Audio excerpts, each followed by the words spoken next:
how's the ankle going and how's your fitness at the moment? Yeah, it's going really well, thank you. You know, it's pretty much started full training this week and last week, so just getting back into it at the moment. But you know, I can't complain. It's feeling really good. Is there enough time for you to be full fitness in time for these test matches? Oh yeah, 100%. I'm pretty much back to full fitness and playing games. So yeah. How worried were you when you did the injury that you might miss out on this international part of the season?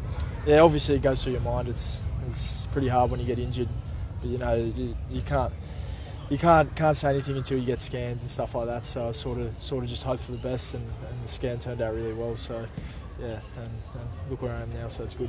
Have there been any conversations around other games you could play, like that invitational game, just to get some game time in? No, there hasn't, and I think that's all up to the coaches. So I don't think that's any of my decision. Do you just want to get game time under your belt? Yeah, 100%. That's why I play the game, to play footy ultimately. I don't want to be just training and in rehab. It's not that good a place to be in, but yeah, just want to play games. Would you think twice about, obviously there's the Fiji game, but do you reckon that conversation might take place that if you're not on the bench or for that Fiji game or not starting, that you do really try to play that Tarzan? Yeah, potentially. Then again, I've no idea. I haven't spoken to Joe or anyone about it and haven't heard anything about it. But so just have to wait and see.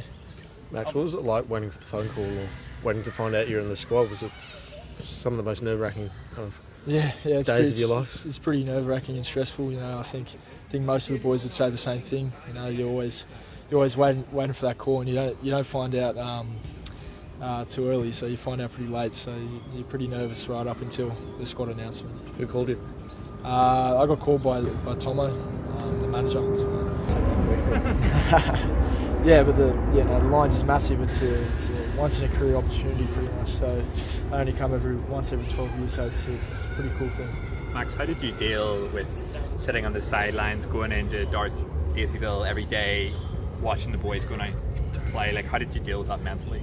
Yeah, it's really hard. When you're sitting on the sidelines, it's hard to watch the boys out there doing what they love. You just want to be out there and helping them as much as you can. But I think the best thing to do is support the boys and stay as close as you can with them. Week in, week out, and just really stay motivated through those times. Is there anything that you could learn? Like, was there anything else that you did out of rugby during that time, or the coaches had you doing? Not at the moment. I'm pretty focused on rugby at the moment. But when you're injured, you can work on a lot of things, like mentally, look over games, look over training, stuff like that, and work on your skills. Getting that debut last year, when you get the call this year from Tomo saying you're in the squad, is it the same feeling when you got that sort of first call into a Wallabies squad, or is it just sort of, do you feel a bit more normal this time around? Oh, 100%. It's the same feeling. It's such a privilege to be in a Wallabies squad, and I think every single time one gets announced, it's a pretty good feeling. What kind of confidence, with obviously the England game and the match winner review, but what do you think, they're the most recent memories that you've had against these Lions nations, even Ireland going so close? What do you get out of that spring tour heading into this one? Yeah, it's massive. We played all four of those teams end of last year, so we've all played against the players, and they're a bloody good team. But massive confidence. Look at the games last year. We went so well against them. Coming so close to that Ireland game as well. It was we take massive confidence out of that, so it should be a good series. Does the fear factor kind of get just pushed to the side, knowing that you've had some success against them? Yeah, 100%. It builds massive confidence within the group that how we went at the back end of last year. And at the end of the day, you're still playing footy, so you just got to do your job. What were some things you noticed, like whether it was Dublin, London? What were some of the things you noticed that they did differently to the footy you were used to here? Not a whole lot different. It's still footy. My main thing was the crowds over there. It's pretty cool, in front of 85,000. You don't get that often here, so yeah. So how do you feel you're going to deal with this, where it's going to be, if not a sellout, like pretty close for every single game played?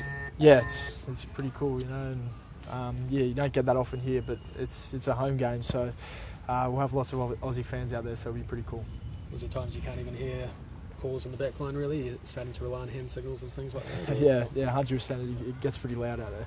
So that'll be the same for the Lions. You will have to actually somehow prepare for those scenarios? Yeah, I guess so. Yeah, probably. Who do you reckon starts for them on the wings, mate? Oh, jeez, it's a tough question. My guess would probably be Tommy Freeman and maybe Vandermeer. Maybe, yeah. How have you been going off the field with Joseph? Have you been spending a lot of time working with each other, you and Joseph, just talking about what this could be, or how's that going? Yeah, we've been spending lots of time together. We're good mates. Obviously we've both been in rehab over this past sort of month. We've become real close mates and we spend a lot of time together working on a game. So it's pretty cool to build that connection. And you get the best you in the house. You know what he can do. What is it, from your point of view, that he makes him such a special player in union? Oh, he's just an amazing athlete. There's not many athletes like him with his ability to be able to jump in the air and things like that. So I think that's his point of difference, just being so athletic. What have you got in common aside from footy with Joseph? Oh, a lot. Most of the footy boys are all got stuff in common. So I don't know. We just click well and work well together. So I love spending time with him.